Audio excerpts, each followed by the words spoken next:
people sometimes see this level of success, and it could be on a podcast like this, and they think it happened overnight and don't really realize the amount of work that went in, before that or even during that time. And so they want that same level of success in the time period that they saw, the glimpse that they saw. I'm over here in England. Like if you look at my calendar, there's calls in the morning, there's calls at night. So it's a pretty packed time sometimes. And so I think it's important for people to remember that, and they just have to trust that process and be consistent with it, and the results will come. Welcome to the How to Scale Commercial Real Estate Show. Whether you are an active or passive investor, we'll teach you how to scale your real estate investing business into something big. Marcus Long is a husband, father of a 7 and 4-year-old, and an active duty naval officer with 21 years of service. As he transitions out of the military to focus on family, charity, and real estate full-time, he is excited to serve others in new ways. Marcus, welcome to the show. Thanks, Sam. Appreciate it. Hey, man, pleasure's mine. There's 3 questions I ask every guest who comes on the show. In 90 seconds or less, can you tell me, where did you start, where are you now, and how did you get there? Yeah, so, I grew up in rural Missouri. I enlisted in the Navy right out of high school. And a few years later, I got selected for a commissioning program. I was going to the University of Missouri when I bought my first real estate condo there. I did some house hacking, kept it as a rental when I left, and I still own it today.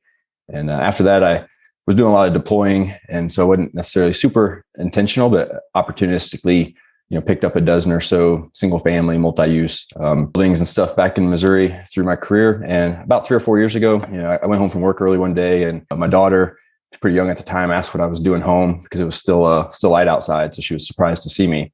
And it was kind of a bit of a gut punch, and kind of confirm my desire to start my transition and an off-ramp out of the military, and preferably in a way to do so without having to have a W-2. But I realized the cash flow from the properties I had wasn't enough to do that. And so I kind of had to dig in, look at the numbers and figure out a path to do so. And it's kind of where I decided to start transitioning over to the multifamily side. And after investing in a few as a limited partner, a few syndications, I transitioned to be a GP. And by the time this airs, we'll have co-GP'd about 400 doors in the past 12 months. So that's where I am now. That is really cool. So I guess the long-term plan is to go long in multifamily. Do you think you'll stay as a co-GP, or do you see yourself going out and taking down deals on your own?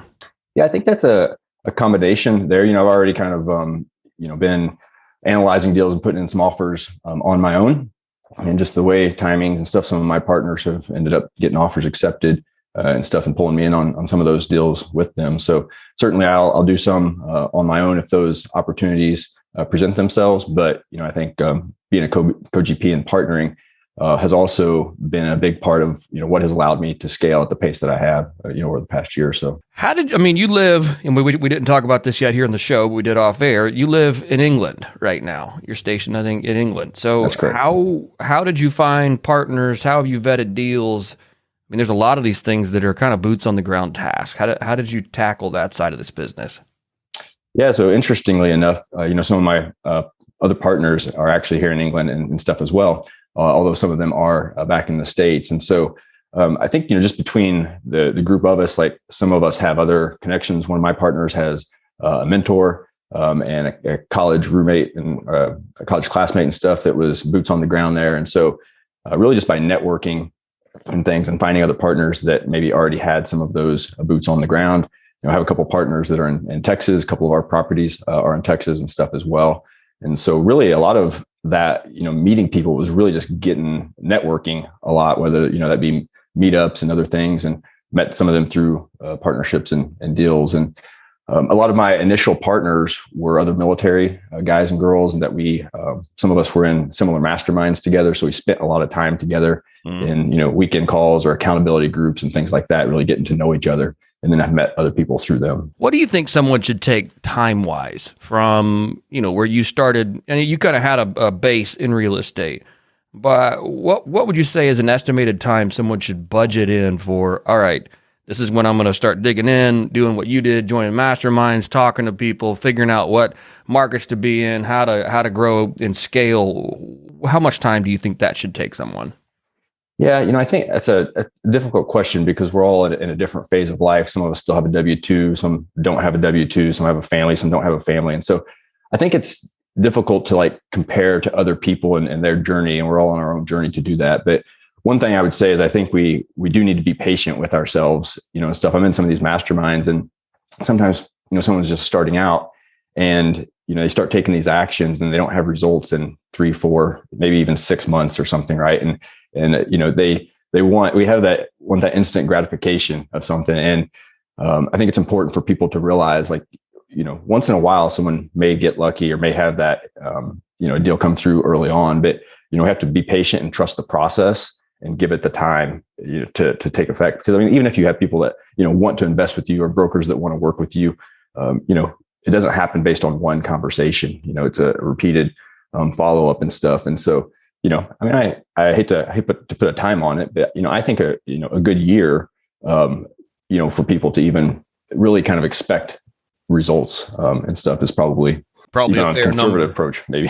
Yeah, no, I absolutely agree. Absolutely agree. Because that's what we see a lot of times is, people are like, hey, they come out expecting 2 to 3 months they're going to get there, and that happens. Sure, it can happen, but it also this is a slow growth, game. Tell me, are you raising capital right now as well for your deals? I am. Yes, so I've reached for every one of them. How do you do that living overseas? Are you raising capital in the States? Are you raising capital off from military members? How have you found your investor base? Yeah, so it has been significantly in my first few deals. A lot of that has come from other military members, or people that I was, might be civilians or contractors or stuff that I was stationed or worked with at different locations over the course of my career. And that's kind of where it started. And really, I think it was useful that I had some single family experience and stuff in the past, because even though as I transitioned into multifamily, many of them knew that I had been in real estate and stuff, or had real estate properties throughout the years. And so that already gives them a little bit of a level of trust, or my familiarization with real estate there. And then, of course, just working with them, closely in the military environment and stuff, there's a level of trust there. And so it wasn't, a huge leap to maybe be ready to invest there. Whereas if, someone's just getting into real estate starting, or, you've moved around or haven't had those connections and stuff, that could be more challenging. So yeah, that was, how did I get started there? Whenever I first approached one of my partners and basically said, like, hey, how can I bring value to you? I'm a finance major, so I can help underwriting stuff. I've had this single family experience. We've managed some of our own properties, and, the capital raising aspect as well. And so when he gave me some criteria, that's one of the first things I really did, was kind of turn around and like make sure everyone knows what I'm doing, right? People can't come invest with you if they don't know what you're doing. And so just kind of going back through, social media, Facebook, LinkedIn, and everything else, and just kind of reaching out to contacts and just letting people know, like, hey, this is the transition that I'm making in my business. There might be some opportunities available in the future if you're interested in having that conversation. That's awesome. I like that. And I think that's an important step that people, I think, are afraid to make early on, is that, hey, this is what I'm doing. Even though you may,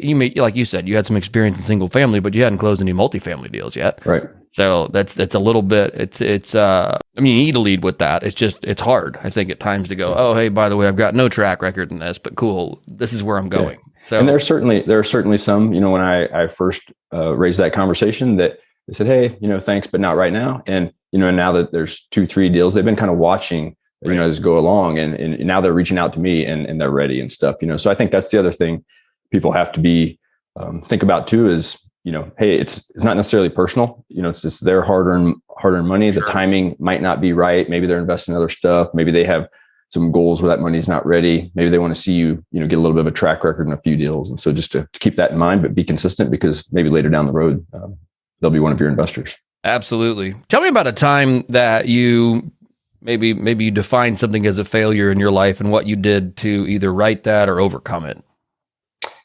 Yeah, I think that I think something's only a failure really if we label it as a failure. And so I try not to label things as a failure from a mentality perspective, and try more of a them being lessons learned, and improve from them, I guess. But to answer along with your question there, I think that we, bought some single family houses, back in Missouri and stuff. And initially a few that we had bought were kind of, small rehab type things, and, a few $1,000s, and they were ready to go.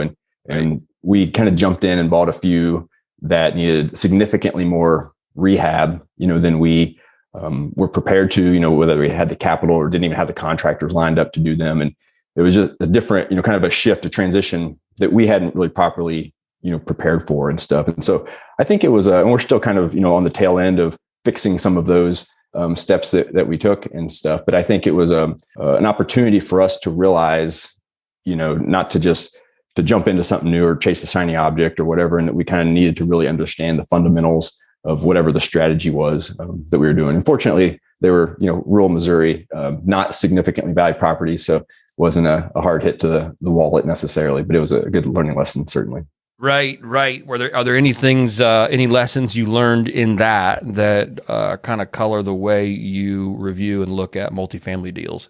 Yeah, I think one of the things was kind of just systems and processes and stuff, right? And like even if you're looking at like wholesaling and flipping and things like that I don't do as much, those that are really good at it have systems and processes and know the timing and all that kind of stuff. And I think that was one of the things I found during that. I wasn't really flipping properties. And so it was a realization that I need to include, these systems and processes and things.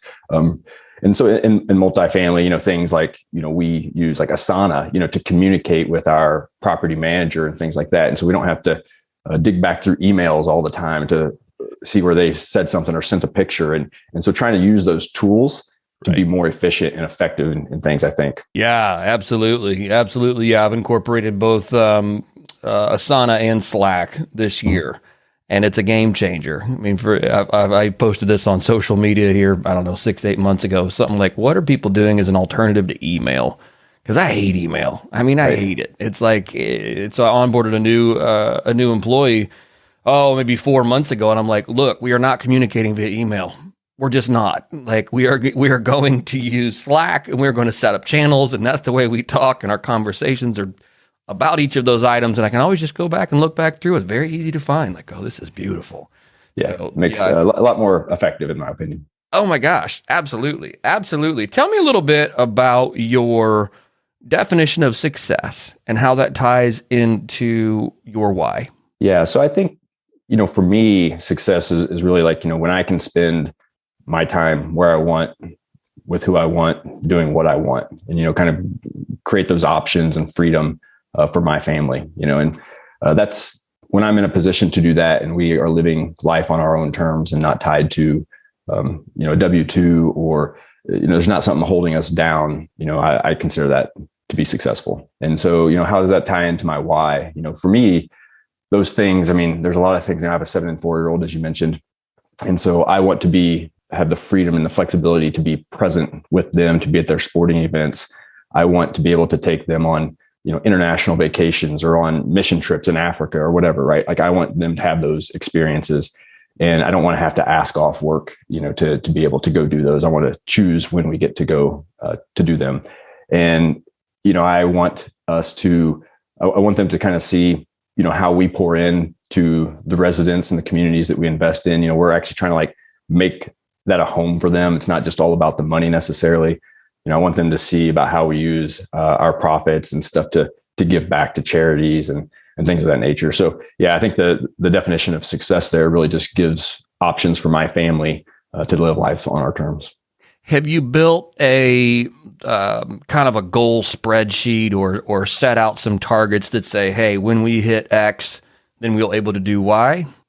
I don't know if I've set it out in quite such a pretty spreadsheet, like you mentioned there. I think that my wife and I do sit down every year and kind of do a couples like goal setting retreat, if you will. And in some of those questions and stuff that we talk about, I think that those are some of the things that we discuss, kind of ranges through life stuff, like where, monetary goals, like new hobbies that we have, or vacations that we want to take with the family. Or, what's a goal this year as far as like our giving, whether that be time or money. And so we do talk through a lot of those things. I'm not sure if it's lined up in a spreadsheet format, but that's something certainly worth looking at.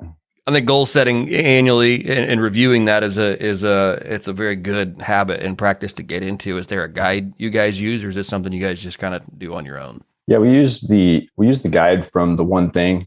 In there, I don't know if you've seen that. I think it's like, I don't remember, it's like the Badass in Couples Goal Setting Retreat or something.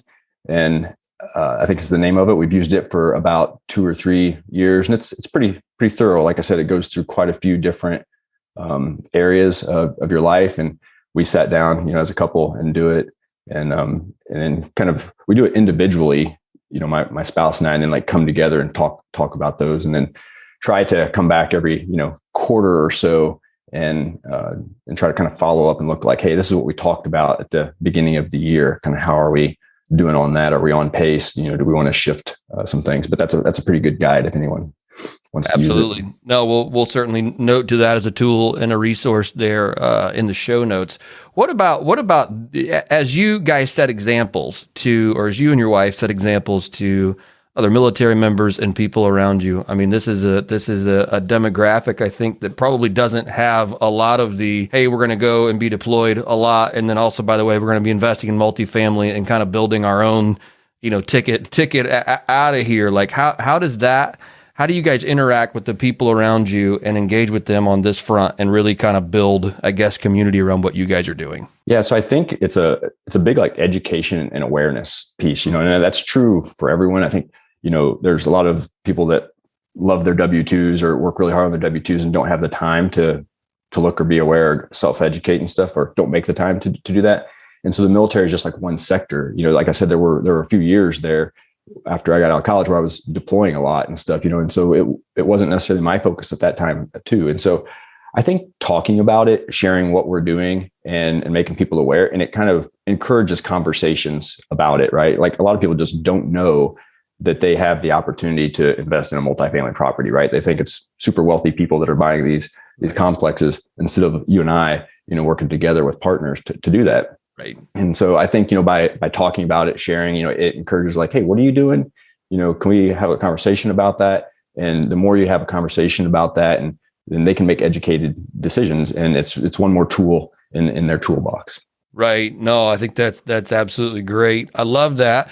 Marcus, tell me, what is a best piece of advice maybe a mentor or a peer in the industry has given you that you feel like other people should hear? Yeah, I think we kind of hit on this earlier, actually, when you kind of asked about like the timeline and stuff. And while I didn't necessarily want to give like a hard number, but I think that was, some of my mentors and coaches, and whether directly to me or seeing them say it to other people and stuff, kind of remind us that, it's a marathon, not a sprint type of thing. Right. And so it's we hear that term all the time, but in these masterminds, like I said, people sometimes see this level of success, and it could be on a podcast like this, and they think it happened overnight, or they just get the story of what happened in the last 12 months and don't really realize the amount of work that went in, before that, or even during that time. And so they want that same level of success in the time period that they saw, the glimpse that they saw. And that might be, 3-6 months, whatever it is. And so I think it's just important to remember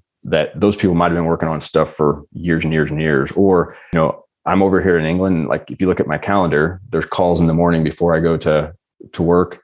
I go do my W-2. There's calls at night, late at night, because it's 6 hours, 5, 6, 7 hours ahead of the States. Right. And so it's a pretty packed time sometimes. And so I think it's important for people to remember that, and they just have to trust that process and be consistent with it, and the results will come.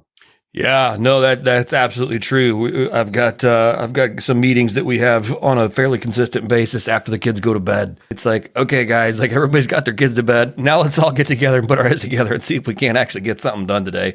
Yeah. So I absolutely get it. Marcus, thank you for taking the time to come on the show today and share with us your journey thus far. I've loved hearing about it. Loved hearing about your why and what success means for you, and how, really developing time options is one of your main goals there. And I love that. I love how you and your wife plan, for your year in advance. I think that's something that if you learn anything from today, that's an excellent exercise to do, especially if you're able to review it as the year goes on and revise your goals and look at them and go, okay, well, where are we? What do we adjust? What was a little ambitious? What was right? I love your way of thinking through that. And also, that's really cool that you've built a multifamily syndication company, living overseas. I mean, if you can do that, anybody can do it here stateside. So certainly appreciate that. Marcus, if our listeners want to get in touch with you or learn more about you, what is the best way to do that? Thanks, Sammy. I really appreciate that. And the best way to get in touch with me, just go to alonglegacy.com. And if you do /connect, it's kind of a one-stop shop. You can